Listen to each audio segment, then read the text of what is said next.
Vanessa was a real iron lady. From childhood, she was serious and determined. Her father left her and her mother when she was 6 years old, forcing her to grow up early. Her mother had to work hard, and the constant lack of money taught Vanessa to save and achieve her goals. "When I grow up, you won't need anything. I'll be able to buy whatever I want myself.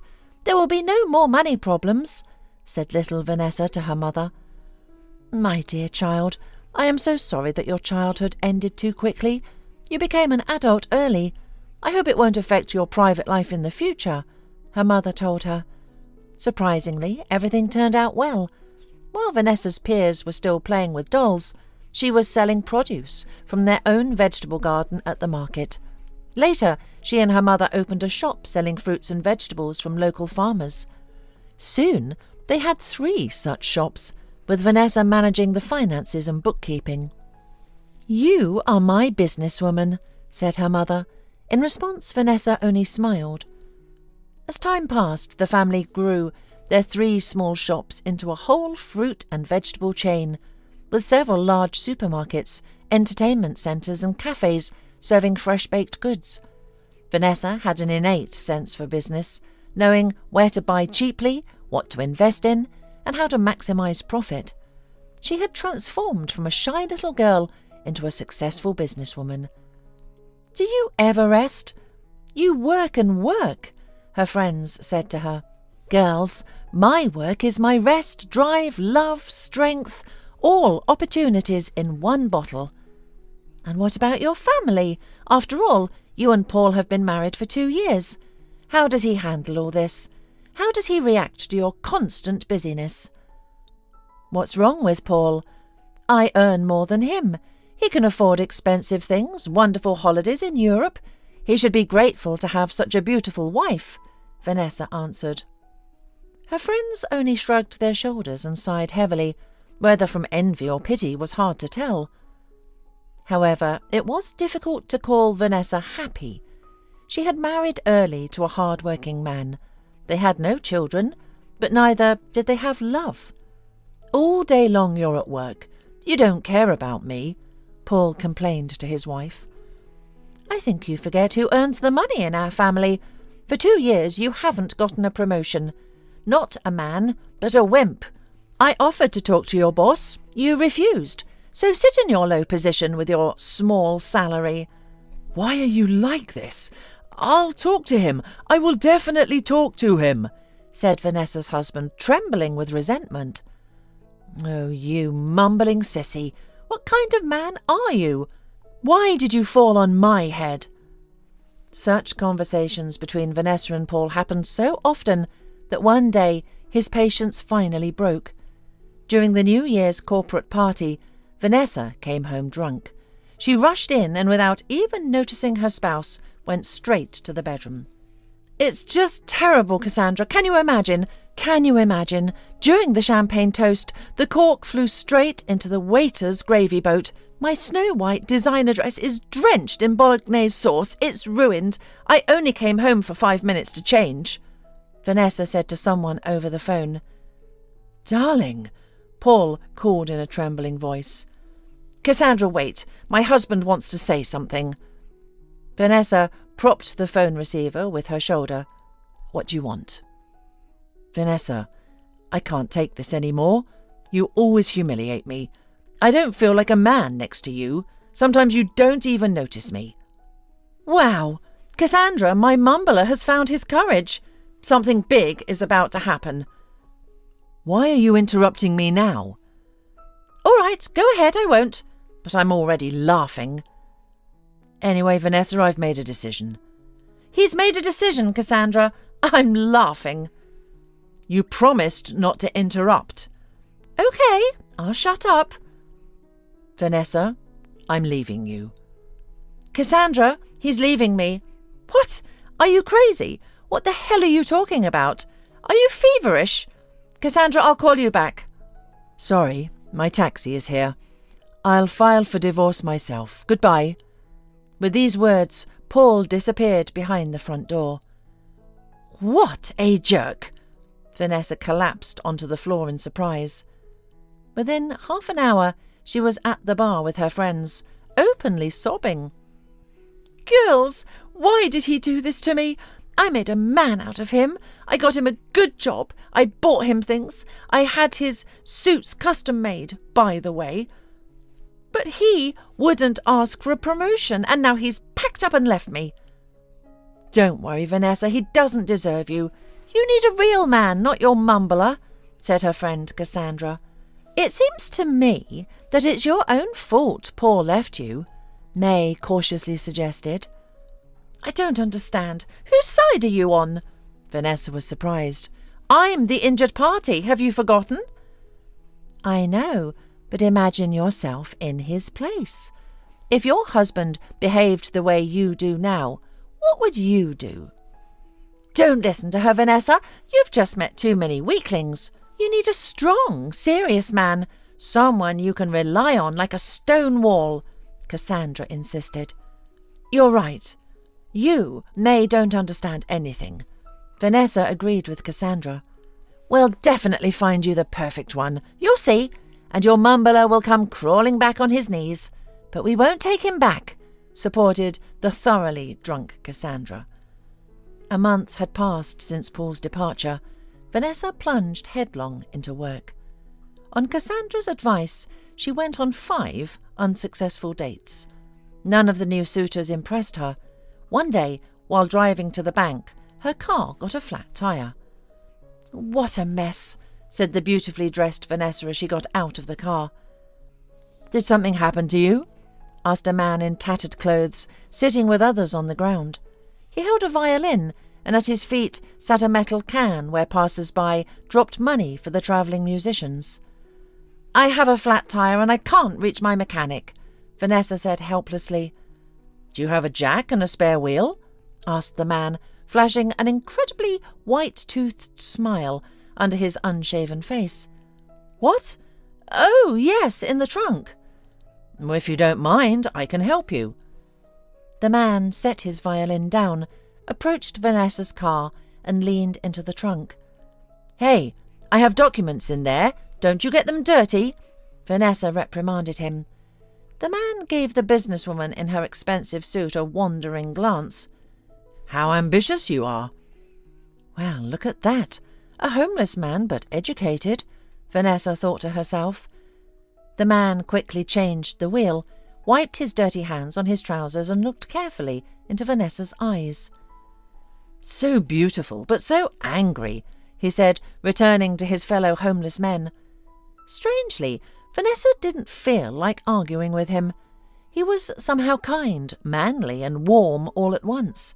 "Thank you," she said, approaching the group of 3, where the man sat, and dropped some bills into their jar.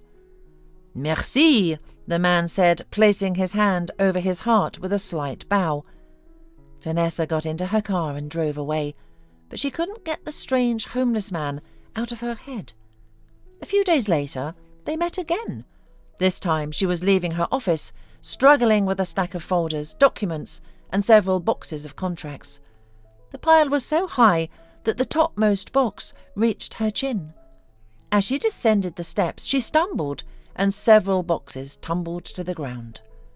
Vanessa attempted to gather the boxes, but nearly dropped the ones she still held. "Need help again?" she heard the familiar male voice. The businesswoman turned to see the same vagrant who had helped with her flat tire. "Hi! Yes, I wouldn't mind some help." "Why wouldn't I help such a beautiful lady? I'd be happy to." With those words he swiftly picked up the fallen boxes, and Vanessa glimpsed a surprisingly fit body beneath his ragged shirt.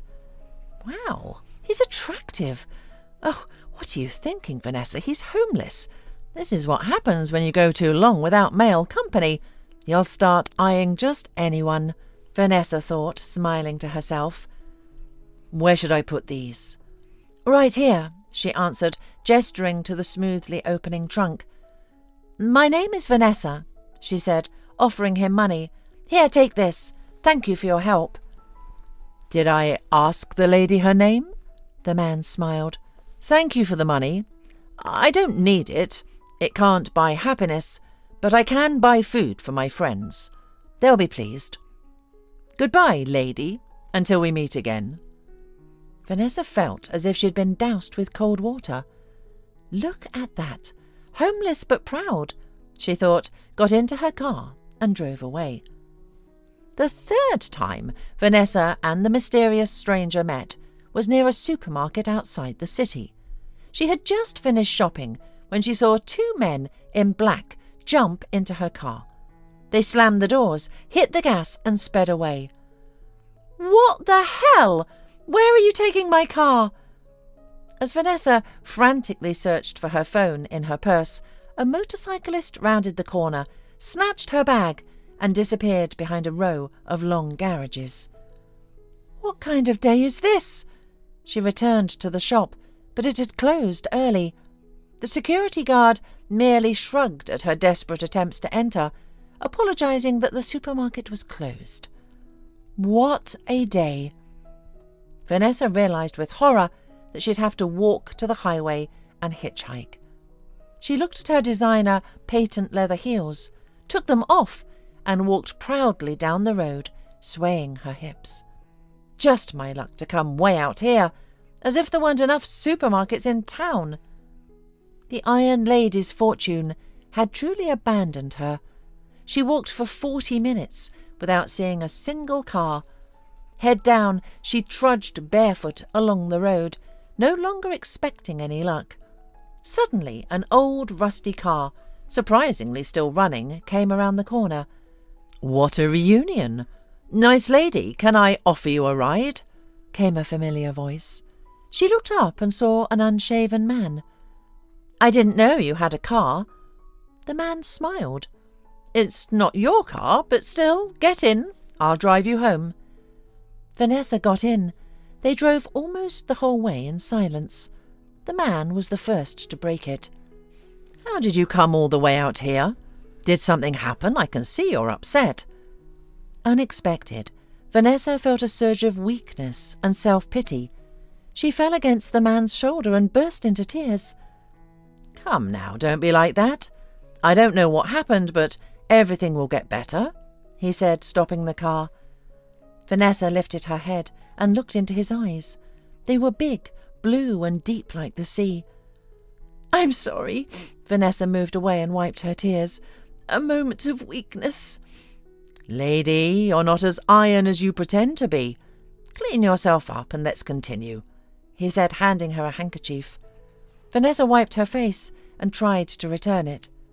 "Keep it. I have more." They drove on in silence. As they approached her house, the man said, "I'm Jack. It was nice riding with you, nice lady." When Vanessa stepped out, he kissed her hand goodbye. "Oh, what's that for?"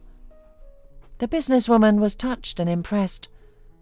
The next day she told her friend Cassandra all about her remarkable encounter. "Wow, are you in love?" No, of course not. He's a bum.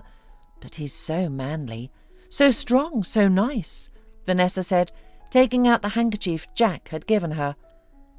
"Is this the same one? Let me see." Cassandra examined it carefully. "Wow!